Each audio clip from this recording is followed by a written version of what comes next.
Bismillahirrahmanirrahim. Assalamualaikum warahmatullahi wabarakatuh. Alhamdulillahirabbil alamin. Wassalatu wassalamu ala asyrafil anbiya'i wal mursalin wa ala alihi wa ashabihi wa man tabi'ahum bi ihsan ila yaumiddin. Hadirin jamaah yang dirahmati Allah, kita patut bersyukur kepada Allah setelah 3 bulan lebih kita tidak bertemu dalam kajian di masjid.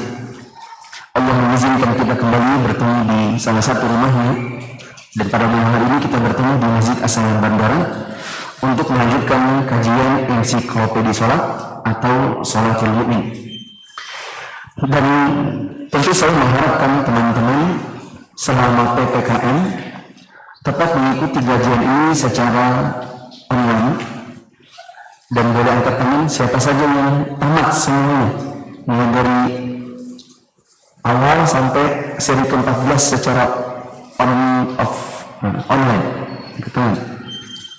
Insyaallah.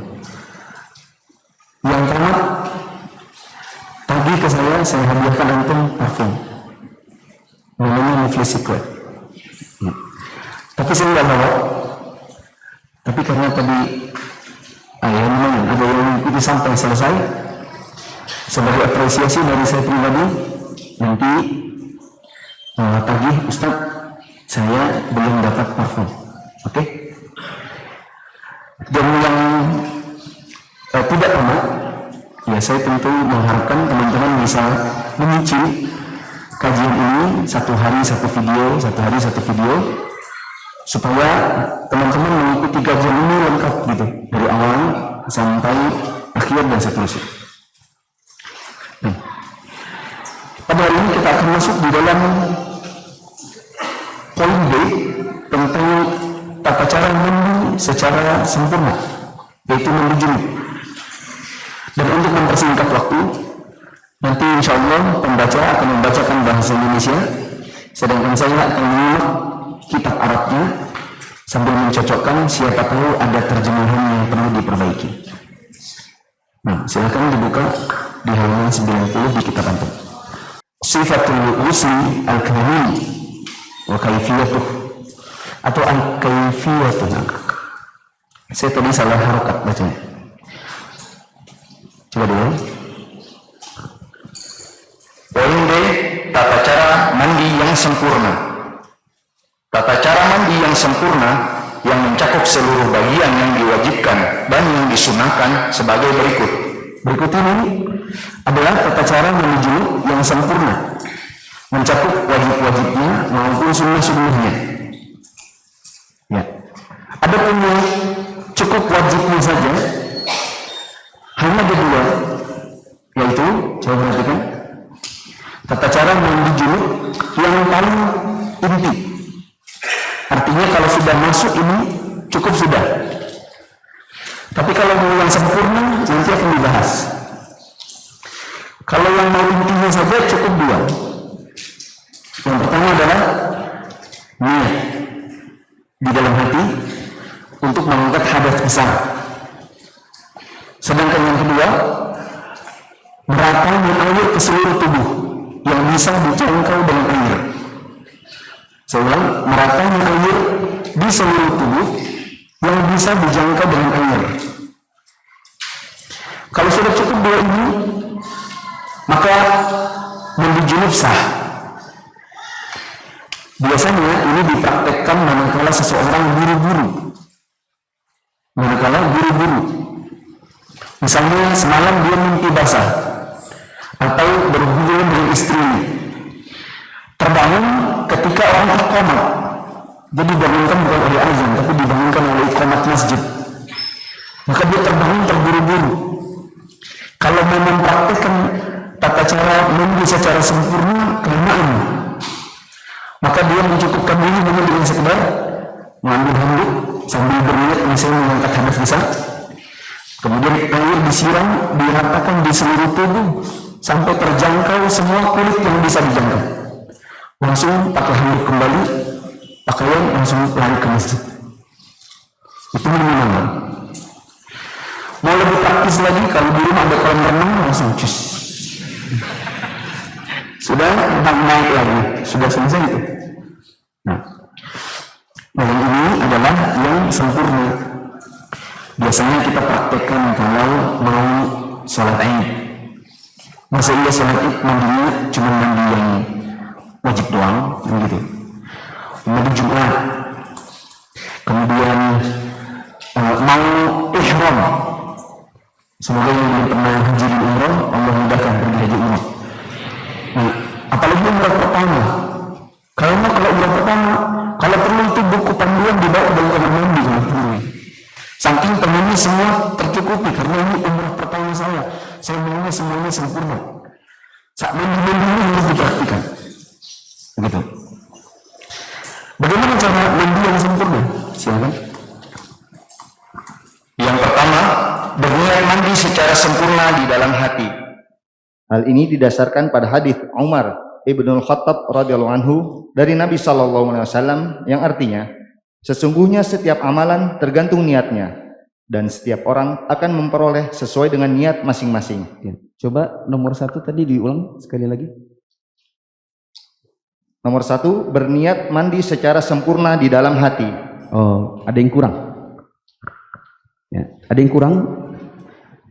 Berniat apa tadi?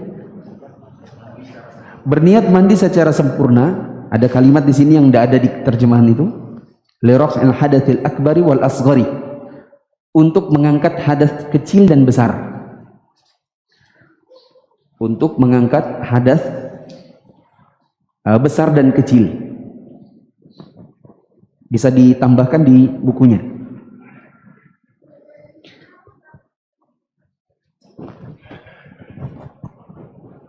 Kemudian ada yang perlu distabiloi di situ, kata-kata dalam hati. Maka tidak perlu dan tidak harus mau masuk kamar mandi ngomong dulu nawaitu al-ghusla li rafil hadatsil akbari lillahi ta'ala. Ketika antum ambil handuk misalnya, ditanya istrinya, kenapa mau mandi? Iya mau mandi. Kan tadi malam, oh iya kata istrinya, lupa. Waktu ambil handuk, ditanya mau mandi. Kalau ditanya lagi, mandinya mandi apa? Jawabannya apa? Mandi junub. Itu sudah menunjukkan bahwa kita telah berniat dalam hati, kita mau mengangkat hadas besar. Bisa dipahami? Nah. Jadi berniat itu dalam hati saja, tidak perlu dilafazkan. Nah, yang kedua adalah menyebut nama Allah, yakni dengan mengucapkan Bismillah. Hal itu pun didasarkan pada hadis Abu Hurairah radhiyallahu anhu. Iya, hadisnya ada di bab wudu. Tapi tidak perlu kita pindah ke bab wudu, nanti kelamaan.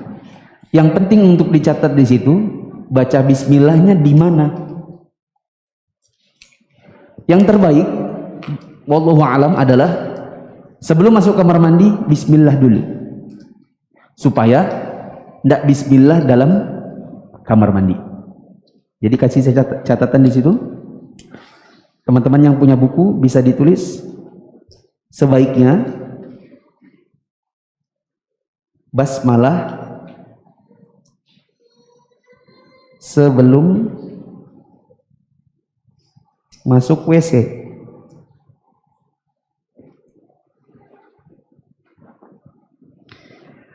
Kalau lupa bagaimana? Sudah buka baju lagi, udah mau kamar mandi, aduh lupa ini. Perlukah keluar lagi? Repot. Maka jawabannya tidak perlu keluar lagi, karena basmalah ini sebenarnya hanya sunnah saja, bukan wajib. Sebagian ulama membolehkan baca basmalah tapi dalam hati dan tidak bicara Bismillah, karena itu namanya mengucapkan nama Allah di dalam kamar mandi, dan itu dimakruhkan, dibenci. Nah, jadi sebaiknya basmalah di luar WC sebelum kita masuk. Kalau lupa, basmalahnya di hati aja. 3. Yang ketiga, dimulai dengan membasuh kedua telapak tangan 3 kali. Hal ini didasarkan pada hadis Aisyah dan Maimunah radhiyallahu anhuma. Ya, cuci tangan sebanyak 3 kali. Selanjutnya, mencuci kemaluan dengan tangan kiri serta membersihkan kotoran yang terdapat padanya. Hal itu didasarkan pada hadis Aisyah dan Maimunah radhiyallahu anhuma. setelah cuci tangan, pakai tangan yang kiri untuk mencuci kemaluan. Dan siapa tahu di situ ada najis. Siapa yang tahu kira-kira najis apa? Air madhi. Air apa? Madhi, bukan mani. Kalau mani suci atau najis? Sudah berlalu ya pembahasannya di sini. Yang najis yang mana? Yang madhi. Biasanya kan kalau baru memulai, yang belum nikah dosa pikir. Ya. Kalau baru memulai, biasanya kan yang keluar apa? Madhi dulu. Nah, madhi bisa jadi kena di paha, bisa jadi kena di sekitar kemaluan, maka itu dicuci. Nah, pakai tangan apa? Tangan kiri. Yang kelima, meletakkan tangan kiri dan mengusapkannya ke tanah yang suci, seraya menggosok-gosokkannya secara baik, kemudian membasuhnya. Hal demikian itu didasarkan pada hadis Maimunah dan Aisyah radhiyallahu anhuma, atau menggosok-gosokkannya di tembok, kemudian membasuhnya dengan air. Hal ini didasarkan pada hadis Maimunah radhiyallahu anha, atau membasuhnya dengan air sabun. Ya. Setelah tangan kiri ini mencuci kemaluan dan membersihkan sekitarnya, maka si tangan kiri ini digosok ke tembok. Hanya saja sebagian ulama kita mengatakan di zaman dulu orang temboknya itu tembok batu dan tanah. Adapun di zaman sekarang orang temboknya keramik. Ya. Maka kalau mau digosok di keramik, yang ada ini yang bersih bukan tangannya, si keramiknya. Gitu. Beda kalau temboknya tembok batu, ya kan, yang tidak diaci. Ketika digosok-gosok gini bisa bersih tangannya. Maka sebagian ulama ada yang berpendapat sebenarnya tujuan gosok di tembok itu adalah membersihkan tangannya. Maka segala sesuatu yang sekiranya membersihkan tangan maka boleh dipakai. Contohnya air sabun. Maka kalau di rumah kita isinya keramik, maka tidak perlu gosok di keramiknya. Cukup ambil sabun lalu cuci tangannya. Karena dengan mencuci tangan pakai sabun, tujuan gosok-gosok ini bisa tercapai. Yang keenam adalah berwudu secara sempurna seperti layaknya wudu untuk salat. Hal itu didasarkan pada hadis Aisyah radhiyallahu anha. Jika mau, dia boleh berwudu dengan wudu untuk salat dan mengakhirkan kedua kakinya sampai ke akhir mandi. Hal itu didasarkan pada hadis Maimunah radhiyallahu anha. Selanjutnya, rangkaian mandi yang sempurna ini adalah kita wudu setelah cuci tangan pakai sabun, kita wudu yang wudunya sama persis dengan wudu sholat. Tapi kita juga boleh memilih, boleh wudunya itu kakinya ditunda. Jadi hanya sekedar umur, kemudian cuci muka, cuci tangan sampai siku, mengusap kepala, nah kakinya nanti aja. Boleh cuci kaki, boleh kakinya ditunda. Kapan ditundanya? Nanti di akhir wudu baru dicuci.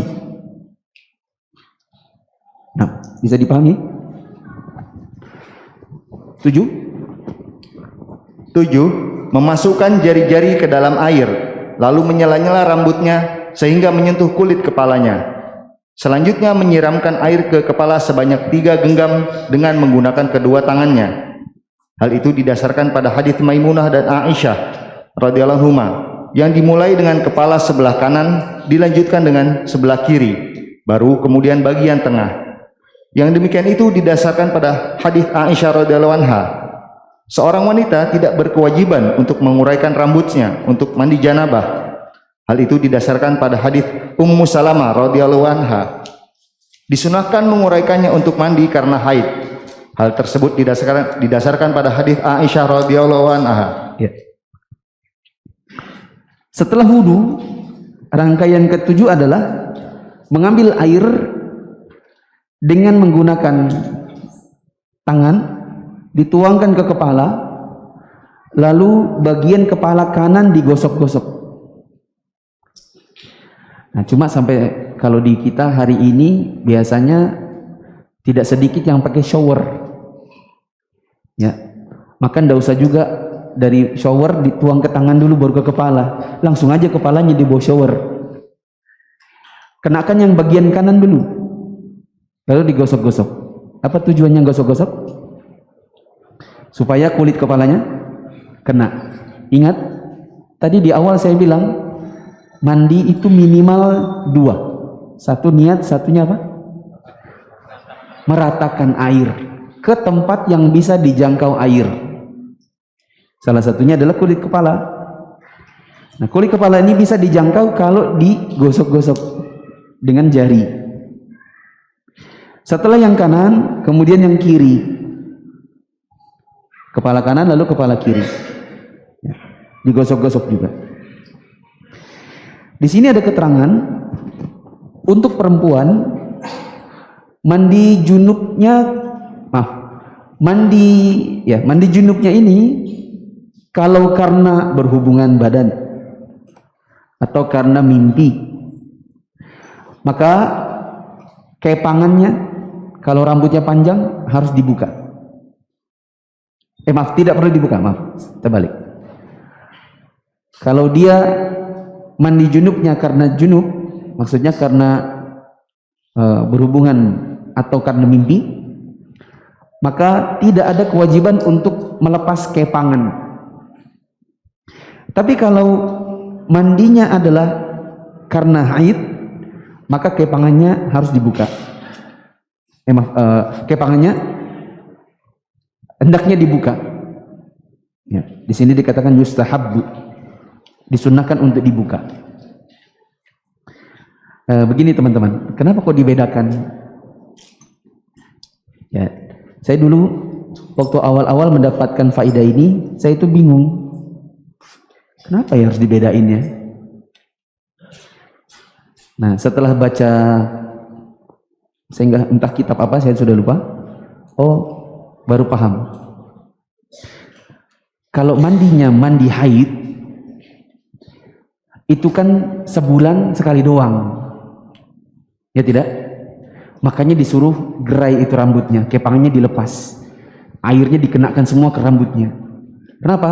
Karena nggak sulit, mandinya cuman sebulan sekali kalau haid. Beda dengan mandi junub karena misalnya berhubungan suami istri, itu bisa mandi 3 kali sehari. Paham? Makanya tidak ada kewajiban kalau untuk mandi yang karena junub. Karena kalau setiap kali dia ngepang terus suaminya minta lagi pagi misalnya, nanti dibuka lagi. Habis itu dikepang sore, suaminya pulang kerja mandi lagi. Habis itu dikepang lagi malam, suaminya minta lagi, lalu kepang lagi. Buka tutup buka kepang gitu kan. Ini merepotkan si akhwat perempuan. Maka dengan demikian sebagian ulama mengatakan untuk mandi junub yang junub karena berhubungan, maka tidak ada kewajiban buka-buka kepang. Tapi kalau karena haid, maka buka kepang. Kedelapan,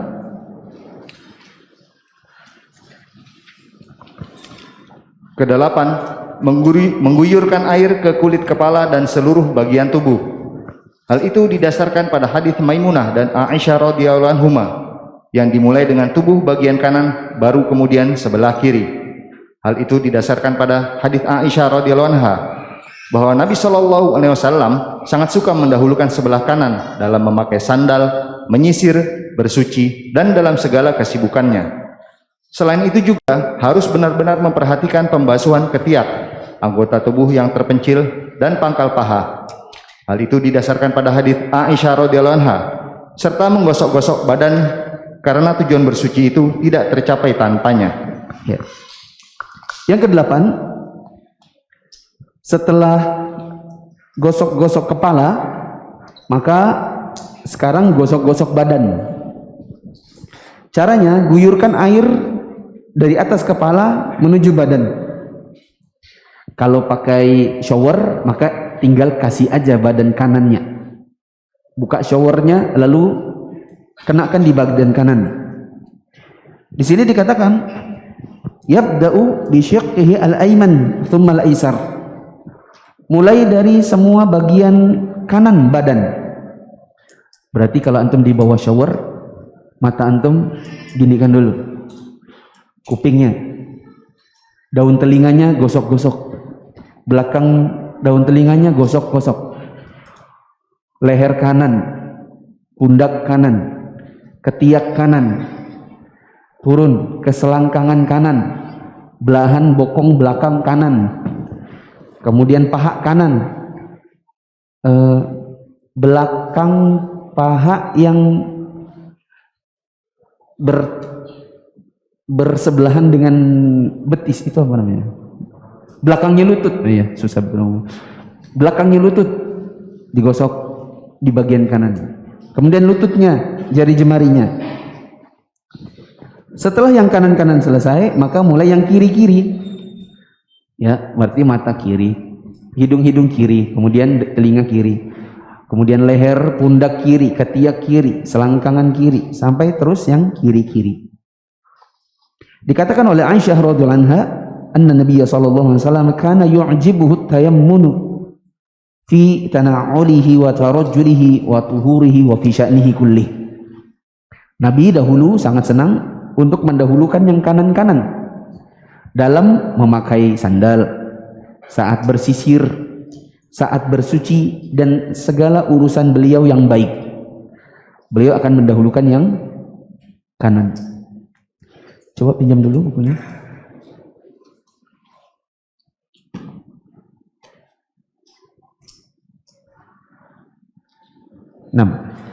Di buku terjemahan ada kata-kata Nabi sangat suka mendahulukan sebelah kanan dalam memakai sandal, menyisir, bersuci, dan dalam segala kesibukannya. Berikan catatan di atasnya, dalam segala kesibukannya yang baik. Dalam segala kesibukannya yang baik. Adapun yang buruk-buruk, maka Nabi akan mendahulukan yang kiri. Contohnya cebok. Maka beliau akan menggunakan tangan kiri. Juga dikatakan di sini, wa ya'tani bi ghuslil ibtain.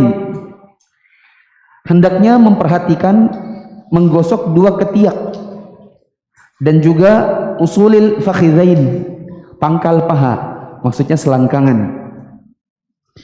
Ya, karena sebagian orang ada yang karena buru-buru akhirnya cuma mandi gini-gini saja, ketiaknya ternyata masih kering. Padahal kewajibannya mandi yang saya katakan tadi, kewajiban mandi itu dua. Satunya niat, satunya apa tadi? Meratakan air ke seluruh tubuh yang bisa dijangkau dengan air. Ketiak bisa tidak dijangkau? Pada dasarnya bisa. Maka kalau ada orang mandi tapi ketiaknya nggak basah karena saking buru-burunya, lalu dia pergi ke masjid sholat subuh, maka sholatnya tidak sah. Karena ada bagian kulit yang tidak kena air. Juga yang rawan tidak kena air adalah selangkangan.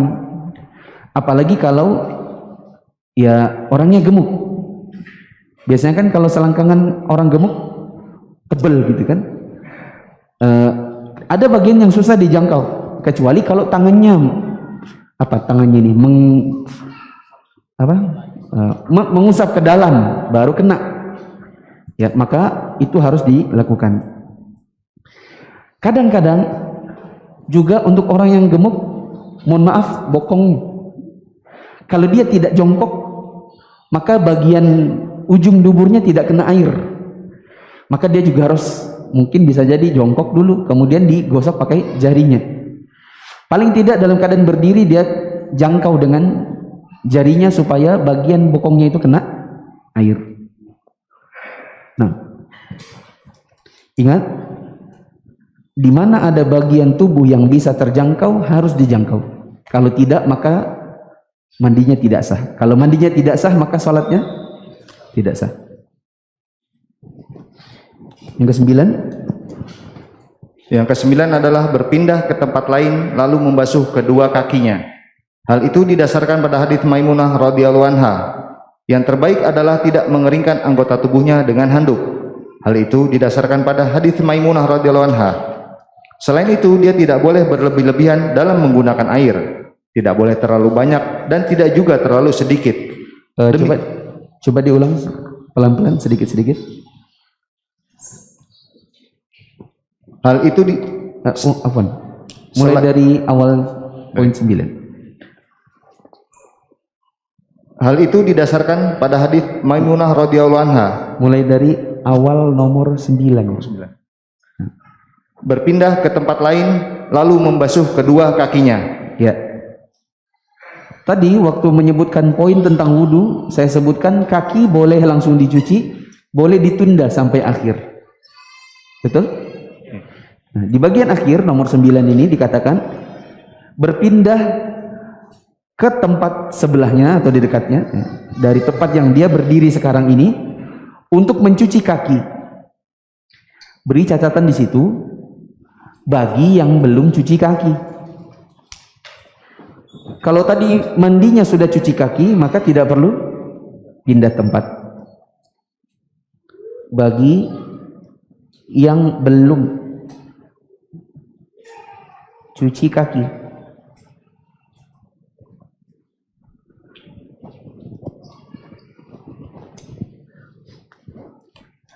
dan yang demikian berdasarkan hadis Maimunah radhiyallahu anha.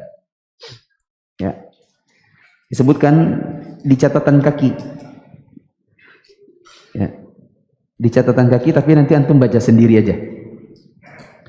Selanjutnya yang lebih utama, yang terbaik adalah tidak mengeringkan anggota tubuhnya dengan handuk. Hal itu didasarkan pada hadits Maimunah radhiyallahu anha. Dikatakan di sini wal afdalu alla yunashshifa a'dha'ahu fil ghusl. Yang terbaik adalah tidak menyeka atau tidak berhanduk. Hanya saja wallahu a'lam, saya pernah dapati penjelasan sebagian masyayikh bahwa memang Nabi SAW pernah mandi, lalu Maimunah membawakan Nabi handuk. Ketika Maimunah bawakan handuk, maka Nabi menolak, lalu menyeka badannya dengan tangan. Sebagian ulama ada yang berpendapat, oh berarti kalau habis mandi itu sebaiknya tidak usah handukan. Namun pendapat yang lain mengatakan begini, Maimunah datang membawakan Nabi handuk itu karena kebiasaan Nabi justru berhanduk. Hanya saja mungkin ketika itu Nabi mandi tapi mandinya tidak begitu basah. Jadi Nabi hanya menyeka dengan tangan dan itu sudah cukup bagi beliau.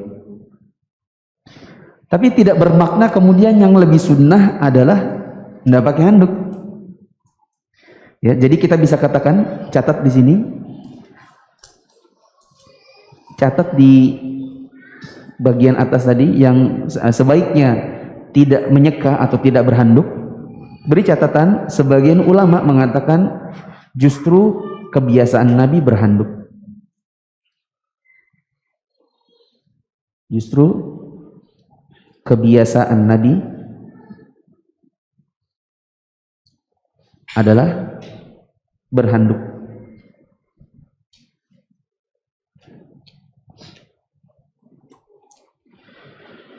Ala kulli hal, kita sendiri dalam praktek sehari-hari biasanya berhanduk, ya kan? Apalagi kalau ndak handuk nanti diolok. Kok bisa? Misalnya antum baru nikah, terus antum nginep di rumahnya mertua, subuh-subuh antum mandi, terus mertua antum melihat antum kok basah-basah rambutnya. Nah, itu ada mencurigakan gitu ya. Bisa jadi antum diolokin, gitu kan. Tapi kalau berhanduk kan kering tuh rambutnya, bisa pakai peci. Nah, maka ini biasanya orang berhanduk. Oh iya, sekalian aja ya, kasih tips buat jomblo. Tips jomblo.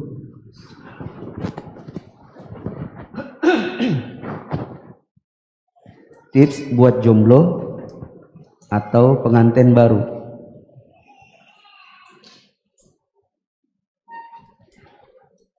Pertama, tipsnya adalah kalau mandi, nyata deh.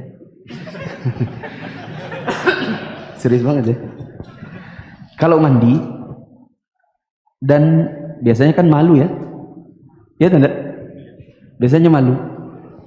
Supaya tidak terlalu kedengaran antum mandi, maka antum ambil air pakai pakai gayung.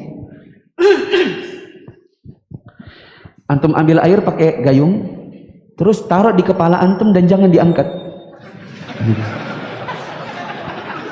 Biar aja dia mengalir di muka ini.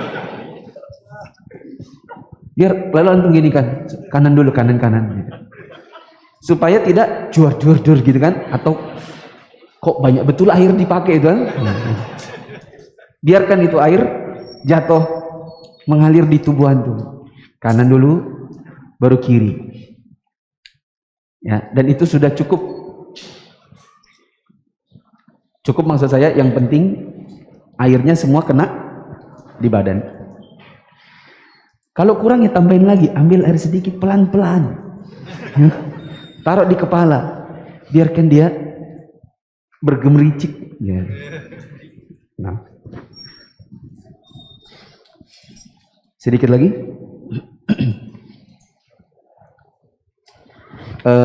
Lanjut. Selain itu, dia tidak boleh berlebih-lebihan dalam menggunakan air, tidak boleh terlalu banyak dan tidak juga terlalu sedikit. Demikian itulah proses mandi yang sempurna. Selain itu ada peringatan di sini, jangan berlebih-lebihan dalam menggunakan air. Ya, tidak boleh berlebih-lebihan. Seperti ya misalnya karena pakai shower, ya, kemudian sebenarnya sudah cukup 3 kali malah dilebih-lebihkan 4 kali, 5 kali. Gitu. Contoh yang lain misalnya lagi gosok-gosok kepala, gosok-gosok badan, ini showernya dimatiin dulu. Sebagian orang tuh gosok kepalanya, showernya jatuh ke lantai, airnya maksudnya. Jadi dia boros. Coba kita ulangi sekali lagi tata cara mandi junub yang sempurna. Tapi coba teman-teman jawab dulu. Mandi junub yang paling minim ada berapa komponennya? 1, niat apa?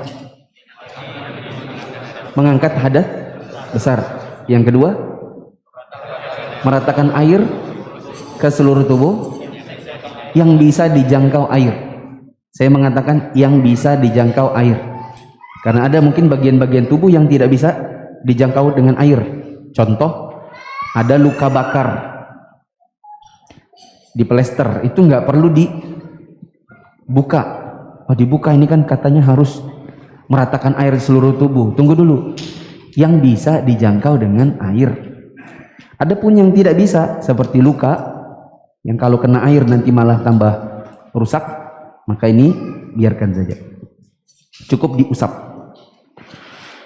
Kemudian mandi yang sempurna, pertama apa? Niat apa? Mengangkat hadas besar dan kecil. Diucapkan atau di hati saja? Di hati. Yang kedua apa? Baca bismillah. Di mana bacanya? Sebelum masuk kamar mandi. Kalau lupa, cukup dalam hati. Yang ketiga, cuci tangan berapa kali? 3 kali. Yang keempat, cuci kemaluan, pakai tangan apa? Tangan kiri. Setelah itu tangan kirinya diapain? Digosok di dinding. Tapi tidak harus di dinding, boleh diganti dengan apa? Pakai sabun. Berikutnya wudu. Wudunya seperti wudu sholat. Kakinya bagaimana? Boleh langsung dicuci, boleh juga nanti belakangan diakhirkan. Berikutnya cuci kepala. Yang mana dulu? Yang kanan. Digituin aja, dibasahin atau diapain? Disela-sela pakai jari. Setelah kanan, lalu kiri. Kalau perempuan mandi haid, haruskah dibuka kepangannya? Sebaiknya dibuka. Tapi kalau misalnya perempuan ini pengantin baru, tapi pakai kepang, haruskah dibuka kepangannya? Apa yang bikin beda? Karena kalau haid, mandinya itu hanya sekali-sekali sebulan. Sedangkan mandi karena junub bisa berulang kali dalam sehari. Maka untuk supaya si akhwat itu tidak repot, maka dia caranya tadi seperti itu pembedaannya. Selanjutnya cara mandi junub, guyur air ke seluruh badan, tapi yang didahulukan yang bagian apa? Kanan. Apa yang harus diperhatikan? Bagian-bagian tubuh yang susah dijangkau air harus di sela-sela. Contohnya ketiak, selangkangan, sama bagian pangkal dubur. Yang kesembilan, kalau dia belum cuci kaki waktu wudhu, maka pindah tempat. Setelah pindah tempat ngapain? Cuci kaki. Nah, harus sebaiknya berhanduk atau tidak berhanduk? Sebaiknya handukan atau tidak berhanduk? Ada khilaf. Sebagian ulama mengatakan sebaiknya tidak usah berhanduk karena Nabi menolak handuk yang dibawakan Maimunah. Sebagian lagi mengatakan sebaiknya berhanduk karena Maimunah bawakan handuk, itu menunjukkan kebiasaannya Nabi handukan. Nah, jadi coba lihat teman-teman, ada satu hadisnya sama-sama Maimunah bawain handuk, itu sudut pandang ulama bisa beda. Ya. Maimunah bawakan handuk, Nabi menolak. Ada yang bilang kalau gitu nggak usah pakai handuk. Sebagian lagi justru mengatakan justru Nabi biasanya berhanduk, makanya Maimunah sampai bawakan. Cuma ketika itu Nabi menolak karena alasan bisa jadi airnya ketika itu hanya sedikit. Nabi tidak membutuhkan handuk. Nah, wallahu a'lam bishawab. Sudah habis waktu untuk tanya jawab. Di minggu-minggu yang akan datang saja teman-teman bisa bertanya dengan kertas. Subhanakallahumma wa bihamdika asyhadu an la ilaha illa anta astaghfiruka wa atubu ilaik. Wassalamualaikum warahmatullahi wabarakatuh.